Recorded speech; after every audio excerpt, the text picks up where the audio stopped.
this is Tisha from Meadows and Mortar by Tisha, and I am here on the Paint Couture page on YouTube. Today we're going to turn this old box into a planter box, and we're going to be using a lot of old world techniques on it, and I can't wait to show you what we're going to do. Now this was just a plain wooden box. It was handmade. I got it at Goodwill. It had some stencils on it, had a lady's name at the bottom of it. I think it said 1996 or 1998 on it, and I didn't want it to get thrown in the trash, so I thought, I can do something cool with this. After I gave it a good clean and it dried, I used some of Paint Couture's embossing medium and a stencil, and I just put a thin coat of this all over it. And I used that little silicone tool that's actually from the baking section, something to spread icing with, which works perfectly for this. So you just want to spread it evenly all over. You're going to pull your stencil off, and then you're going to have that beautiful raised stencil.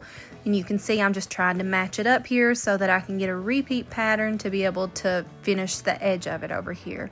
And it will be done the same way. I just lay the stencil down, and then I'm going to take more of that embossing medium, just put it over the edge of it to continue my pattern. Then you'll see me use it on all of the other sides of the box as well, but that's going to be in a hyper speed for you. Once that my embossing medium is dry, I do like to take a 220 grit sandpaper and just lightly go over the top of it, just so that I can get any sharp points off of there. And you can see me using my foot to keep from pushing it around. There are no rules in my garage. I do some crazy stuff to make things work. The next thing that I'm going to do is give this a nice coat of Paint Couture paint in the color Vintage Moss. Now this one is in the chalk style collection, but you could use the acrylic paint if you'd rather do that. I just prefer to paint with the chalk style paint the majority of the time. So I just put a thin coat on the inside of this. Then I'm going to add some molds to it.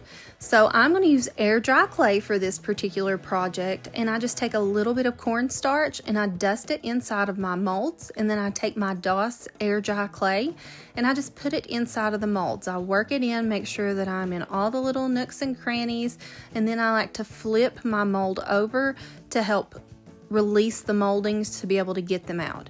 You can see I'm playing with my positions on the front of my planter box here to see what I like and what I don't like. And then I actually took just a little roll of the air dry clay and put it around the edges of it, just so that it wasn't such blunt edges. Then I cover it all with that same Vintage Moss. And you can see the ends of it right there. I felt like it still needed something after I had all my color on, so I made a few other little pieces just added to the edge of it. Sometimes I find that once that I get my design all laid out, I just don't like it, so I have to add some more to it, and that's okay. That's all part of the creative process. So after I get all of my air dry clay on there, I take some Paint Couture Crust. Now this is like the embossing medium in a sense that it provides texture, but this is more of like a gritty, grainy texture. It almost is like it has sand in it. So I'm just taking it and putting it around the edges of it. I'm taking my fingers to kind of smush it out. There is no real rhyme or reason to where I put it. I'm just wanting more texture.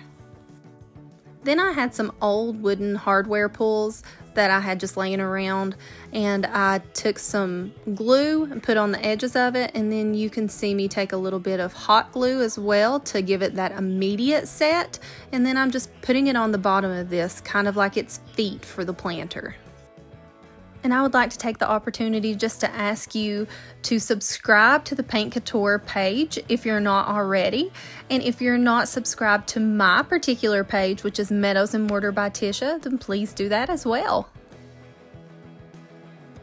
And I have no idea why I didn't paint the back of this box the first time around. I guess I just wasn't paying attention. So I came back around, I painted that, I painted over all of my new molds, and I painted over those feet. This is just going to give it a nice cohesive look. It's going to give it a nice base that's going to be the same all the way around, so that we can go on to the rest of our layering techniques to get that old world finish that we're looking for. Now, if you have followed me any, you know that I love Verde green glaze. This is one of my favorite glazes from Paint Couture paint, and of course this was a green piece. I thought this would be perfect with it. So I just take that glaze and I rub it over all of the little details, and then I take a wet rag and then I wipe off the top of it.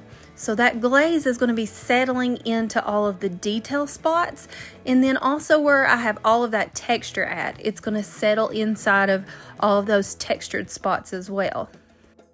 If the green glaze isn't your thing, you could obviously use a brown glaze or a black glaze. There are even some silvers and bronzes. The possibilities are endless with this. Paint Couture paint makes some excellent products. You could find whatever color that you would like for your project. But I thought that this would just richen this color a lot. And I really do like Verde green for almost every project that I do. I use it somewhere. So you can see that it was getting a little bit gummy on there. I have a heater that was going behind me. It was drying it a little too quickly. So I used my mister bottle just to kind of loosen it up a little bit.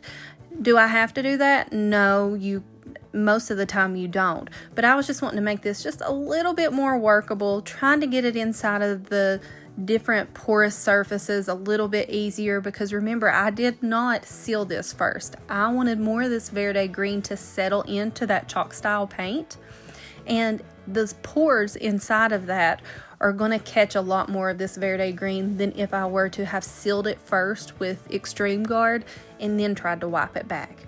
Now, if you just wanted this to settle in the low points and you didn't want anything left on the high points, then that's what I would suggest to do, is to use your Extreme Guard, get it all sealed up, wait about 12 hours or so, and then use your glaze on top of it so you can wipe back more of it. You have more control over how much of the glaze is staying on there.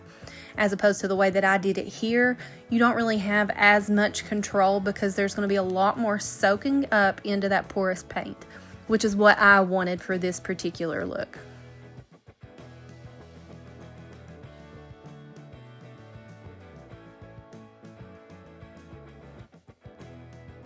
I just love that grungy old world texture that's on there now. I'm really digging this.